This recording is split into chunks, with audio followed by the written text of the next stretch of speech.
Kiki Saputri senang, ngidam roasting Gibran Rakabuming Raka kesampaian. Kiki Saputri merasa bersyukur karena keinginannya untuk roasting calon wakil presiden, Gibran Rakabuming Raka kesampaian. Ia menjelaskan bahwa asal-muasal terpikir untuk merosting wakil dari nomor urut 02 itu.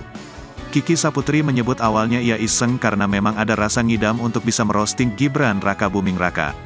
Apalagi ia memang belum pernah roasting paslon 02. Alhamdulillah kesampaian, ucap Kiki Saputri di kawasan Jakarta Selatan, Minggu, tanggal 4 Februari tahun 2024. Aku nge-tweet lah, tiba-tiba ngidam nih pengen roasting Mas Gibran. Aku tapi emang kepengenan beneran, terangnya. Momen itu rupanya terjadi mendadak, sebab Kiki baru dapat kabar bahwa Gibran bisa di-roasting pada malam sebelumnya. Sembari tertawa, Kiki menyebut bahwa semua paslon sudah di-roasting termasuk menyinggung soal roasting Ganjar Pranowo yang sempat di-cut dalam acara televisi. Emang aku juga dadakan iseng sih ya, kan 01 sudah di-roasting 03 udah meskipun di-cut, tutur Kiki Saputri sembari tertawa. Nah 02 kan belum nih, tiba-tiba pengen deh ini udah mau pemilu ya kan,